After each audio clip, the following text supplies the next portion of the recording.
I know everybody doing good.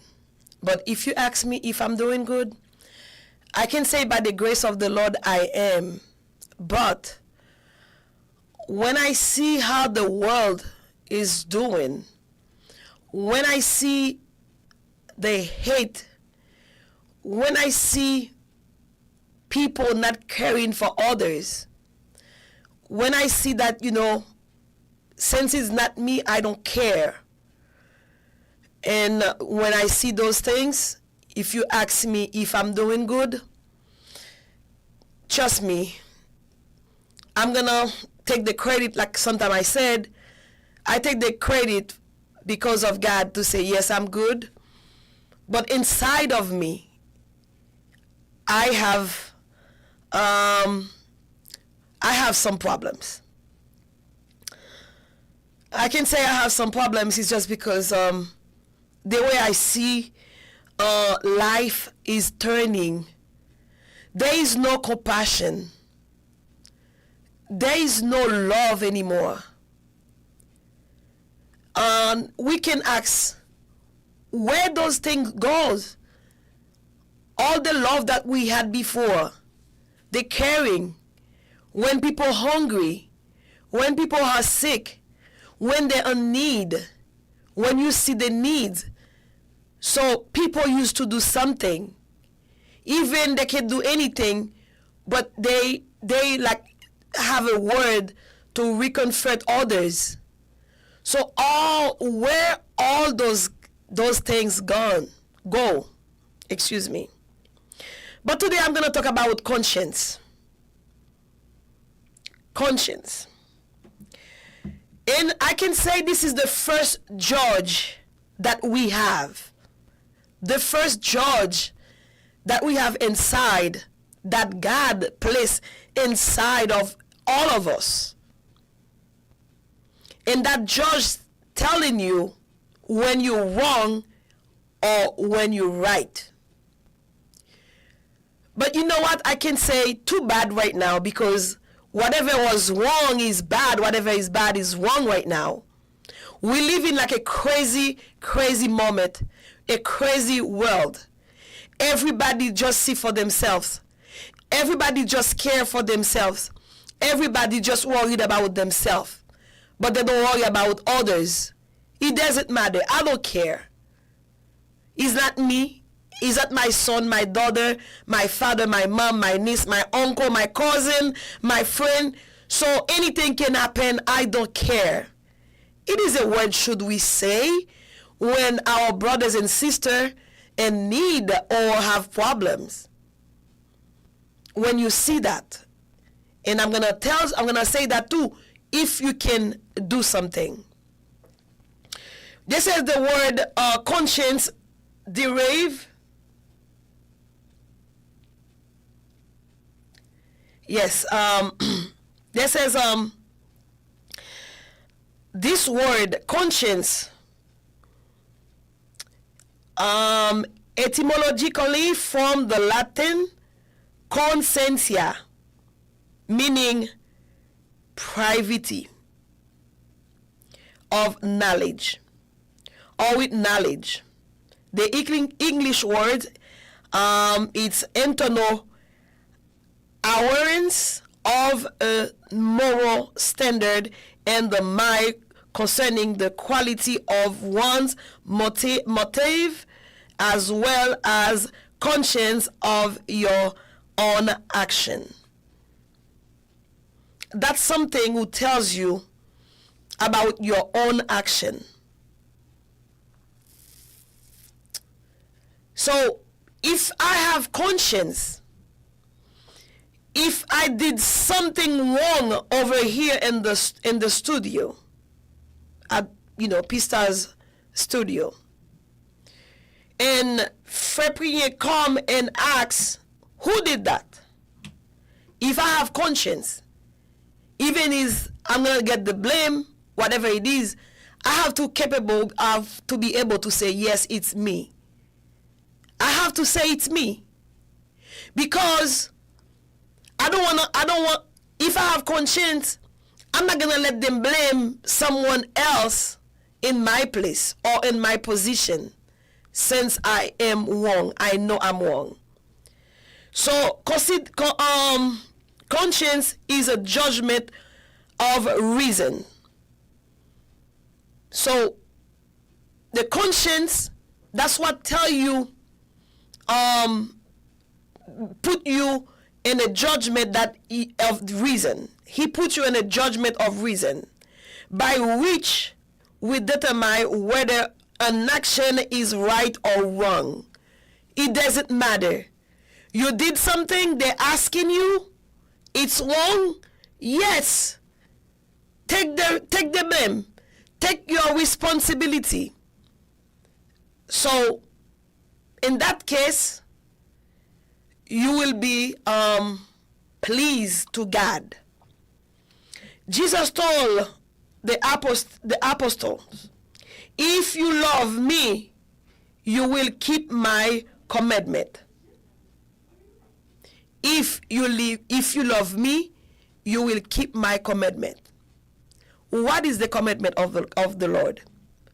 We depend on our relationship with God by following him, and in doing so, we become more fully ourselves. We need to love each other. We need to love our friends and our enemies. When you want, te si ou fon bagay ki pa bon, konsyans ou ap reproche ou. Et si ou ta senti tout so fait moun, tout so di moun, même là ou marcher sous entrailles moun, même là ou marcher sous feeling moun, même là ou marcher sous personnalité moun, même là ou parler avec moun mal, laid, même là ou descend moun, ça va dire rien, et comme tout bagay marche très bien, ou gen problème. Ou gen problème parce que ou pas doit arriver au niveau pour si ou fait mal, pour pas sentir ou fait mal. Et c'est ça qui a passé dans le pays, nous, Haïti, côté que nobody care. Nobody care. No conscience. People dying, it doesn't matter to me. He's not my child. By the way, my children, or my child, it's somewhere else. It's out of the state, out of the country. So what should I care? So, l'on ko sa, wap toujours continuer tuer moun, wap toujours continuer faire moun abus, wap toujours continuer mettre de l'eau dans yeux moun. De pour penser c'est pas ou même, c'est pas famille ou. But I have to tell you, si ou pas de conscience, I want to tell you today, if you have no conscience, what goes around turn around. Whatever you do, you will get it back one day. And if you do good to others, trust me, good thing will happen to you. When you do bad to others, you can just wait. Wait. You can just wait. Because it's not gonna be pretty. It's not gonna look pretty for you. Having a conscience typically means you process an inner sense of right and wrong that guide you through a. No, excuse me. Let me do that. Having conscience typically means you perceive an inner sense of right and wrong that guides your thought and action. Log conscience, when you have conscience, that's help you, and then he guide you to when you do something wrong, and then to touch you your action.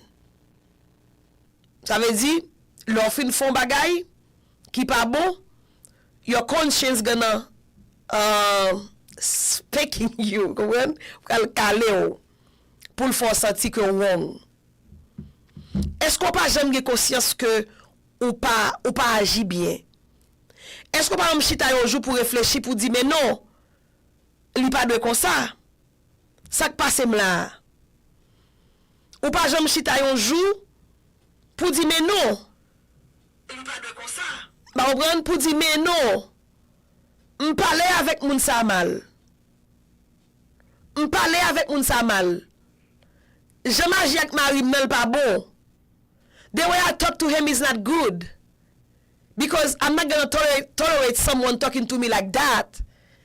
You have to put yourself on other people's shoes, and that's the time you're going to understand other people's needs. You're gonna feel other people, and then when you hurt their feelings. But sometimes you just see yourself. People who have conscience don't see only themselves, but they see others. They feel their feelings. They understand that, you know what, if I'm not gonna accept that someone talking to me in that manner, I'm not gonna do it to you. So you have conscience. And then when you have conscience, he gonna put you to the way you can ask for forgiveness. Even when you have sinned before God, if your conscience don't tells you that you are wrong, ou pas demander bon Dieu pardon. Gen moun ki dit pas jamais demander moun pardon. Qui soyez? Qui sont pas soyez? Who you think you are? You never ask for forgiveness? Don't tell me you never ask for forgiveness. That's mean you never do anything wrong? Are you God maybe? If you wanna tell me. If you think you are God, just tell me. I will know there is a God on earth. Let me tell you something. When you have conscience, that's helping you to know that you have to consider others. Yo di kon sa ke définition propre pour mon conscience là, li signifie connaissance intuitive ou réflexive, immédiate, que chacun a de son existence et de celle du monde extérieur.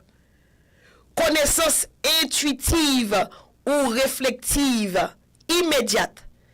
As soon as you do something, as you do it, there is something tells you on your inside, Jesula, you wrong. Jesula, you shouldn't answer that way. And then you're gonna feel like you sad. That's gonna bring you to sadness because it's just because that you did something you're not supposed to do. But if on all your existence you never ask for forgiveness, you never tell your kids, you never tell your husband, your wife, your friends, your mom, your dad, you sorry, that's mean I'm asking myself, are you human? Est-ce que ou sont humains? Parce que pas gen humain qui pas fait erreur. Et des fois gen bagay qui mette nous dans dos à dos, c'est parce que nous pas gen conscience. Pour nous juste dire que mentor, gen mariage qu'on perdu, gen madame, gen mari qu'on perdu. C'est parce qu'on pas jamais d'accord pour dire que moi conscient que moi en tort, moi fait mal, moi t'ai agi mal, m'te parlé mal, m'te comprendre bagay la mal. Représentation mentale claire de l'existence de la réalité de telle ou telle chose. Représentation mentale claire de l'existence de la réalité de telle ou telle. L'expérience lui a donné une conscience aiguë du danger. Ça veut dire que le que ou fait expérience, li vin bon conscience. Gen moun en vérité jodi a la. Alors gen moun me dit, li regrette ça le te fait. Li regrette je te parlé a. Li regrette je que li te abordé les choses. Gen bagay ou pas fait jodi conscience ou faut pas faire ou pral regretter demain si Dieu veut. Ou bien bagay tout parce qu'on pas conscience ou fait ou pral regretter demain si Dieu veut. ou pas le regretter. Je dis comme ça que la conscience est la présence constante et immédiate de soi à soi. La conscience est la présence constante et immédiate de soi à soi. C'est la faculté réflexive de l'esprit humain. Ça veut dire que ces facultés et qui reflétaient, ces facultés qui montraient, facultés qui poussaient, eh bien, l'esprit humain à prendre conscience. C'est-à-dire sa capacité à faire retour sur soi-même. C'est conscience ou qui font faire retour. C'est conscience ou qui fait l'enfin parler avec Marie parce qu'elle te parlé avec ou doucement, avec douceur, avec compréhension, avec tact, avec éthique. Il parle avec ou, il prend tout ton nécessaire pour parler avec ou rachel comme yon bout de viande. Comme yon patate, comme yon yam. Marie a te prend tout le temps, madame te prend tout le temps. Si moun nan prend tout le temps pour l'expliquer ou du moins sous parce que c'est boss travail, moun nan employé après tout le temps pour l'expliquer mais qui ça te gagné, mais qui ça gagné ou Rachel pas le temps pour le parler. Ça veut dire qu'on pas de conscience. Parce que c'est pas tout même. Tout dit ça. Et pas moi qui dans la situation, on pas comprendre. Alors, soit moun nan tout se roule la boule parce que gen moun nan tout, li fò nan roule moun nan farine. Ah oui. Si c'est roule ou propose ou pour les moun, ça veut dire on pas intelligent. No, it's not gonna work. Because if you work today, tomorrow, and after tomorrow, but after tomorrow, they're gonna say, I don't trust you. And you have to try to keep your trust in front of everybody. Because let me tell you something. When you lose your trust, it's very hard to get it back, especially from that person.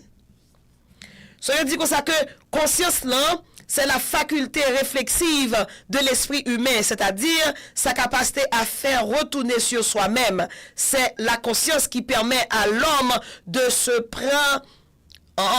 prendre lui-même comme objet de pensée au même titre que les objets étaient extérieurs.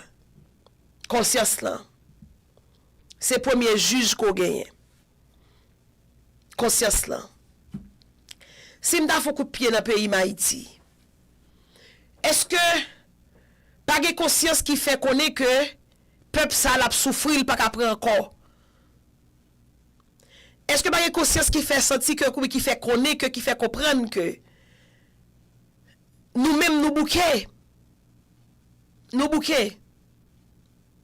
Et des fois, il y a des que moun Haïti pas comprendre parce que des moun qui peut-être parler mal contre moun qui vivent dans la diaspora, yo pense nous pas comprendre. Nous souffrons autant que yo même y a souffri. Nous seulement pas sur les lieux, nous seulement pas sur le terrain, mais nous souffrons. Comment nous souffrons? C'est parce que je pays là. Est-ce que Kem ka content? Est-ce que Madame Paulette Zamor ka content? Est-ce que c'est Ibenal ka content? Est-ce que Frère Prier ka content? Que c'est Magdaba ka content? Même la toute femme ou ta ici, ou go dernier grand cousin. Bon, même le dernier grand cousin ta ici, ou te gon voisinage, ou te gon élève ou co-disciple de classe. Yon moun kote dans université avec lui. Yon collègue de travail kote connaît. Ça veut dire que le nouvel yo a tombé en dedans crâne tête tout. Ou pas vivre vraiment. Ou pas vivre. Parce qu'on pense avec famille ou pense avec amis ou pense eh bien avec moun sa yo qui redit qui fait 50 ans 60 60 combien de temps 30 ans gen moun qui pour kay fini nan mel c'est pas gen moun pendant la construit kay la fin craser encore parce que tellement le prétel pas gen moyen c'est chaque lè li vont un petit mortier chaque lè l'achète bourret de sable chaque lè le petit sac ciment li font petit bagay comme moun k'ap boucher autour rat Et puis après tout temps ça, il fait et puis il perdu. Ça m'a dit nous, conscience, c'est premier juge que nous gagnons. Et sous ça tout qu'on pas conscience, demandez bon Dieu conscience. Sous demandez bon Dieu la baoul. If you don't have conscience, ask God. Because he can give it to you. He can give you conscience. He's a good God. Faut que moi dire que me senti que zantraille nous a raché. Zantraille nous a raché. Zantraille nous a raché.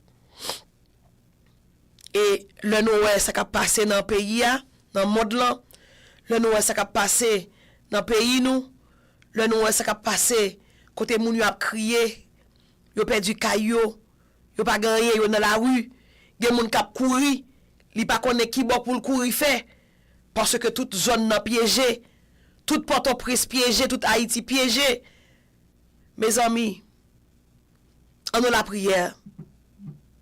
On a la prière. On a la prière. Problème yo en pile. Problème yo en pile. Gen moun kounye la, li ferme la l pa gon goudan de la kay li. Li ferme l pa gen manger pour le manger. El gen petite, li gen mari, il gen madame. C'est pour ça moi invite à midi à nous prendre la prière.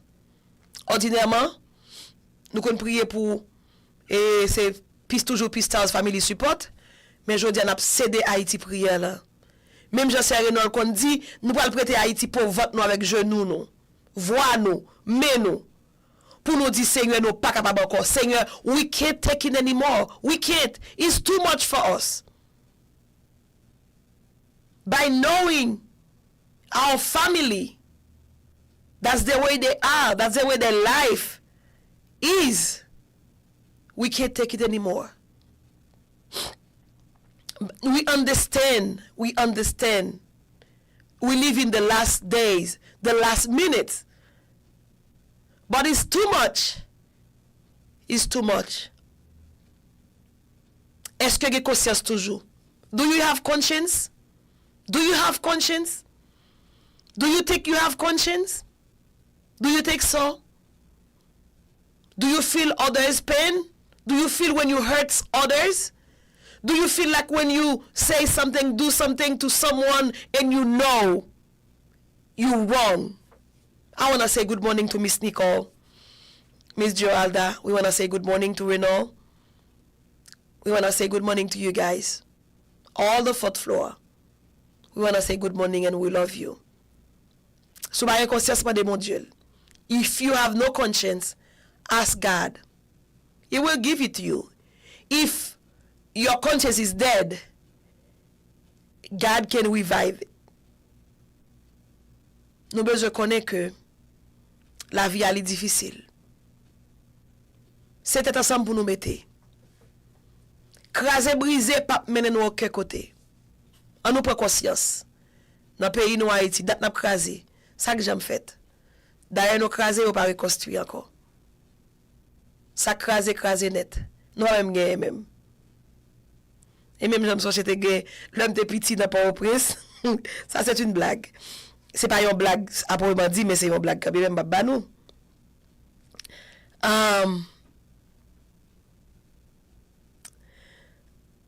Nous te gay un voisinage qui te était dans un nol te gay Maril. Te pour te donner un compte. Marianique passe mais ni peut pas tout ba écraser tout bagay net. Et puis l'aller. Tandis que li pap quitte fia. Et puis le lap tourner, fia dit comme ça que ou pour lâcher tout ça ou t'écraser avant retourner. Kounya la pour lâcher tout ça, grain verre, grain assiette, grain cuillère, grain fourchette, pour lâcher tout grain vieux, grain chaudière, pour lâcher tout parce que t'écraser yo. Mais li pas conscience qui dit bon, m'a pas abusé propre tête moi. Des fois parce que nous pas conscience, nous abuser propre tête nous. On nous arme nous de conscience. On nous demande bon Dieu conscience pour nous capable sentir le nous fait bagay qui bon. Et on a conscience, même petit ou l'elle fait bagay qui l'on fait petit là on bagay. Ça veut dire ou aller extra miles, nan jan côté de parler avec lui, nan jan côté de caler, nan jan côté de corriger eh bien des fois li ta bon demander l'excuse. Ge baga ou di petit tout ou pas doit dire li. Et bien que m'pas conseiller aucun chrétien pour dire mon mauvaise parole, mais if you feel like you did something wrong to your child, to your children, there is nothing wrong if you say I'm sorry because I was wrong. I didn't understand it that way. Okay? I want to say good morning to Kia, where Jack MARCELIN, my husband, working. We want to say good morning to everybody. And I hope that you're going to pray God to give you conscience. Please, if you hear that, if you feel like you learned something, please, just share it to other people. We need those words to go farther they can be going. Please, share it. Help the page to growing up. Tant pis s'il vous plaît, si vous tendez yon bagay dans Radio Pstars, yon prière, yon conseil avec quelconque, ou qui utile ou et que vous pensez li ka utile l'autre monde, share li avec l'autre monde s'il vous plaît. Ça va aider page là pour grandir. Nous comptons sur vous, nous comptons sur bon Dieu d'abord, mais nous comptons sur vous, ti ça au café. Et puis encore on a dit ou ka acheter une bouteille,